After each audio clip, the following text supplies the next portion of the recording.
ఇక్కడ ఒక వార్త కనిపిస్తున్నది.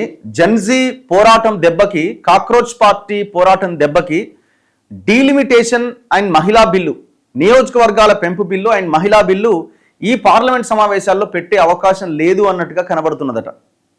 సో మిగతా ఏవైతే బిల్లులు ఉన్నాయో అవన్నీ కంప్లీట్ చేసుకొని సభ నిరవధికంగా వాయిదా వేసే అవకాశం ఉందట.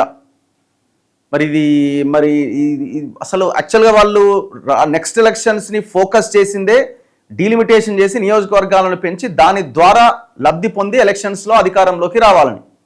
మహిళా బిల్లు తీసుకొచ్చి మహిళలకి మేము బాగా చేసామని చెప్పుకొని మహిళా ఓట్లనైనా మెజారిటీ మహిళా ఓట్లని తీసుకోవడానికి. సో మరి ఇన్ని ప్రయత్నాలు చేశారు. అండ్ జెన్జీ పోరాటం జరుగుతున్న సమయంలో కూడా, ఢిల్లీలో అంత పెద్ద పోరాటం జరుగుతున్నప్పుడు కూడా ప్రధానమంత్రి శరద్ పవార్తో ఇంకా మిగతా నాయకులతో సో ఆ బిల్లును గట్టెక్కించడానికి విశ్వ ప్రయత్నం చేసిండు. అందులో భాగంగా తృణమూల్ కాంగ్రెస్కు సంబంధించిన 20 మంది ఎంపీలని ఆ పార్టీ నుంచి విడగొట్టి ఇంకొక ఏదో ఊరు పేరు లేని ఇంకొక పార్టీలో చేరేలాగా చేసిండు. వాళ్ళందరినీ ఎన్డీఏకి సపోర్ట్ చేస్తున్నామని చెప్పించిండు. ఉద్ధవ్ ఠాక్రేకి సంబంధించిన పార్టీ శివసేన, ఉద్ధవ్ ఠాక్రే శివసేన పార్టీలోంచి 6 ఎంపీలను లాగిర్రు. సో ఇట్లా వీళ్ళు అన్ని రకాల ప్రయత్నాలు చేస్తున్నారు బిల్లును గట్టెక్కించడానికి. డిఎంకే ఇప్పటికే కాంగ్రెస్ నుంచి డివైడ్ అయింది టీవీకేకి సపోర్ట్ చేయడంతో. దీంతో డిఎంకే సభలో వాకౌట్ చేయడానికి ఏమైనా అవకాశాలు ఉన్నాయని కూడా పరిశీలిస్తున్నారు. ఇట్లా అన్ని రకాలుగా ఆ సభలో హాజరైన వాళ్ళలో 2/3 మెజారిటీ తీసుకొచ్చి ఈ 2 బిల్లులు పాస్ చేయించడానికి విశ్వ ప్రయత్నం చేశారు. మొన్న వీగిపోయింది, కానీ ఈ సమావేశంలో బిల్లు పెట్టే అవకాశం ఉందనే చర్చ చాలా బలంగా జరిగింది. మరి ఏమైందో ఏమో, ఈ దఫా డీలిమిటేషన్ లేనట్టే అట. ప్రస్తుత సమావేశాల్లో ఆ బిల్లు, మహిళా బిల్లు పక్కన పెట్టాలని నిర్ణయం. జెన్జీ ఉద్యమం నేపథ్యంలో మారిన రాజకీయ పరిస్థితులే కారణం. వచ్చే వారం ఎజెండాలో ఈ బిల్లులు లేవన్న అధికార వర్గాలు. ఇతర బిల్లులు ఆమోదింప చేసుకుని నిరవధికంగా వాయిదా వేసే ఛాన్స్. కేంద్ర ప్రభుత్వం ప్రతిష్టాత్మకంగా భావిస్తున్న నియోజకవర్గాల పునర్విభజన, డీలిమిటేషన్, మహిళా రిజర్వేషన్ బిల్లులను ప్రస్తుతానికి పక్కన పెట్టినట్టు సమాచారం.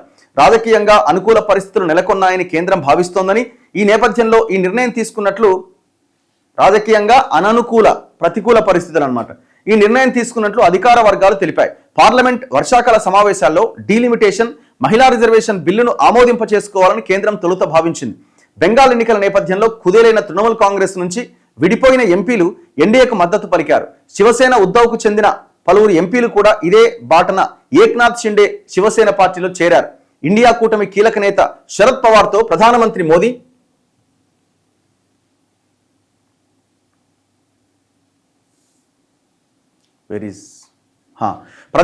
మోదీ ఇటీవల భేటీ కావడం వంటి పరిణామాలు ఈ బిల్లు ఆమోదానికి అవసరమైన బలాన్ని ఎన్డీఏ సమకూర్చుకుంటుందన్న వాతావరణాన్ని సృష్టించాయి. కానీ అనూహ్యంగా ఆవిర్భవించిన కాక్రోచ్ జనతా పార్టీ సారథ్యంలో జరిగిన జెన్జీ ఉద్యమం, కేంద్ర మంత్రి ధర్మేంద్ర ప్రధాన్ రాజీనామాతో కేంద్రం అంచనాలు తప్పినాయి.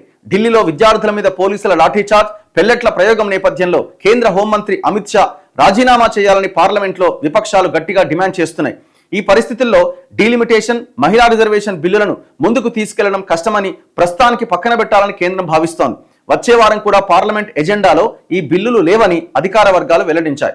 వికసిత్ భారత్, శిక్షా అధిష్టాన్, ఎఫ్సిఆర్ఐ బిల్లులను కూడా ప్రభుత్వం వాయిదా వేసుకునే సూచనలు కనిపిస్తున్నాయి. వీలైనంత త్వరలో ఇతర బిల్లులు ఆమోదింప చేసుకుని సమావేశాలు నిరవధికంగా వాయిదా వేసే అవకాశాలున్నాయని ఆ వర్గాలు తెలిపాయి. సుప్రీంకోర్టు న్యాయమూర్తుల సంఖ్యను 34 నుంచి 38కి పెంచే bill, Indian statistical institute bill, bankers book evidence bill, ఆదాయ పన్ను చట్టానికి సంబంధించిన బిల్లు మొదలైన వాటిని పార్లమెంట్లో ప్రవేశపెట్టాలని ప్రభుత్వం నిర్ణయించినట్టు సమాచారం. సో ఈ సమావేశాల్లో ఉండే అవకాశం లేదట. ఏదేమైనా ఇంకా 3 years టైం ఉంది కాబట్టి ఏదో ఒక సమావేశంలో దాన్ని ప్రవేశపెట్టడానికి అవకాశాలు ఉంటాయి. బట్ ఈ సమావేశాల్లో మాత్రం లేదు అన్న అంచనాలు కనబడుతున్నాయి.